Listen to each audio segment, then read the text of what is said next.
Good morning friends, welcome to my YouTube channel advocate Amit Kumar Gupta. अपने income tax के cases की series में आज जो केस मैं आप लोगों के सामने डिस्कस करूंगा उस केस का नाम है assistant commissioner of income tax versus Amarjeet Singh और ये case 95 ITR tribunal short notes page number 62 पे रिपोर्ट हुआ। मैटर दिल्ली ITAT ने डिसाइड किया और केस अप्रैल 2022 का है, बहुत रिसेंट जजमेंट है। केस को डिस्कस करने का एक लॉजिक है कि इस केस के अंदर एक बहुत ही इंटरेस्टिंग इशू निकल के आया। असेसी ने अपनी प्रॉपर्टी सेल करी। प्रॉपर्टी सेल करने के बाद सेल डीड कर दी गई और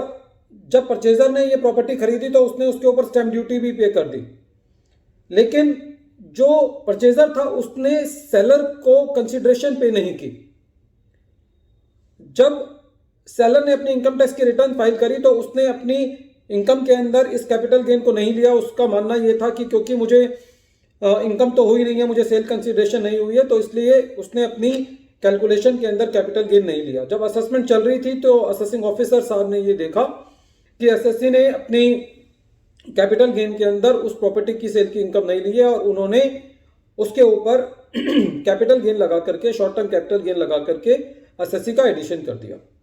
एसएससी का ये कहना था, साहब मैंने ये प्रॉपर्टी बेची है, आप मेरी बैंक स्टेटमेंट देख लो, मुझे पेमेंट रिसीव नहीं हुई है, मैंने क्योंकि पेमेंट रिसीव नहीं हुआ इसलिए मैंने पोसेशन भी जो है वो हैंडओवर नहीं किया है, तो इसलिए मेरे ऊपर कैपिटल गेन नहीं बनता। लेकिन असेसिंग ऑफिसर साहब ने बिना इंक्वायरी किए कि क्या एसएससी को पेमेंट रिसीव हुई है या नहीं हुई, परचेजर ने पेमेंट की है या नहीं की, बिजली के बिल परचेजर के या सेलर के नाम पे आ रहे हैं, उसको कौन पे कर रहा है, इन सब तथ्यों में गए बिना असेसिंग ऑफिसर साहब ने जो एडिशन थी वो कर दिया। लेकिन सीआईटी अपील ने ये कहा कि कहीं भी डॉक्यूमेंटेशन से ये साबित नहीं होता कि एसएससी को पेमेंट रिसीव हुई है और पोसेशन जो है वो नहीं दिया गया है। तो यदि हम section 53A transfer of property act का देखें तो उसके मुताबिक भी ये ट्रांसफर नहीं है और एसएससी के ऊपर जो है वो कैपिटल गेन नहीं लगना चाहिए। जब सीआईटी अपील ने एसएससी के फेवर में डिसीजन कर दिया तो डिपार्टमेंट जो है वो अपनी बात को मनवाने के लिए आईटीएटी गया और आईटीएटी ने भी जब सारे फैक्ट्स को देखा तो आईटीएटी का भी यही कहना था कि जो सेल डीड है उसके अंदर कहीं पे भी पेमेंट शेड्यूल मेंशन नहीं है, कोई एविडेंस नहीं है कि एसएससी को पेमेंट रिसीव हुई, कोई एविडेंस नहीं है कि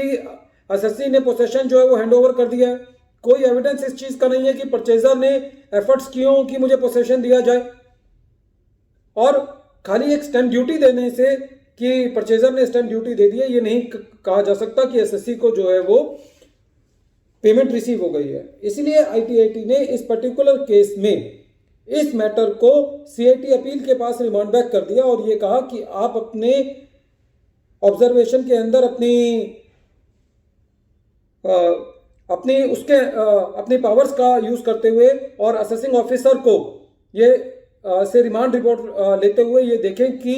क्या एसएससी को पेमेंट रिसीव हुई है या नहीं हुई, परचेजर ने पेमेंट की है या नहीं की। क्योंकि यदि इस पूरे केस के अंदर जो मैटर है वो इस बात पे निर्भर करता था कि एसएससी को पेमेंट रिसीव हुई है या नहीं हुई। यदि एसएससी को पेमेंट रिसीव हो गई है तो उसके ऊपर कैपिटल गेन लगना चाहिए, यदि एसएससी को पेमेंट रिसीव नहीं हुई है तो उसके ऊपर कैपिटल गेन नहीं लगना चाहिए। तो आईटीएटी ने एओ को मैटर रिवर्ट बैक करने की बजाय इस केस में सीआईटी अपील को मैटर रिवर्ट बैक किया, क्योंकि और उसको ये दिशा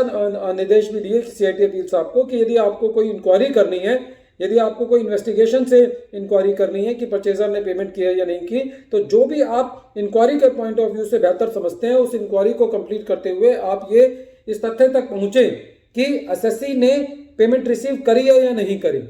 क्योंकि जो होल इशू है, एसएससी का ये कहना था कि मुझे पेमेंट रिसीव नहीं हुई और असेसिंग ऑफिसर ने ड्यूरिंग द असेसमेंट प्रोसीडिंग्स कहीं पे भी इस बात का कोशिश नहीं की है जानने की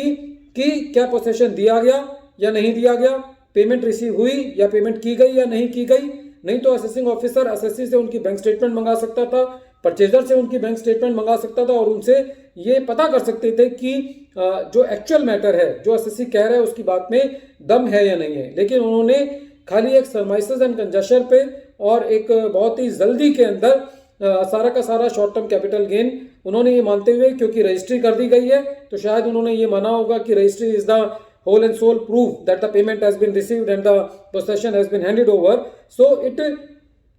does not mean that the assessee has received the payment. So CIT appeal was directed to inquire into the matter whether the assessee has received the payment or not. Friends, this is a very important case. Although ये बहुत regular ऐसा नहीं होता आज के time में, तो कि जब assessee जो है वो अपनी प्रॉपर्टी बेच रहा है और प्रॉपर्टी बेचने के बाद उसको पेमेंट रिसीव ना हो और वो सारा सेल डीड जो है वो परचेजर के नाम में कर दे। तो इस केस में जो असेसी बच गया बेसिकली, जो मुझे लगता है वो इस वजह से बच गया कि उसने पोसेशन भी जो है वो हैंडओवर नहीं किया था। फ्रेंड्स, केस बहुत इंपॉर्टेंट है इनकम टैक्स के लॉस को समझने के लिए। एक बार फिर मैं केस का नाम रिपीट कर रहा हूँ। केस का नाम है assistant commissioner of income tax versus Amarjeet Singh, and this case has been decided on 12 April 2022।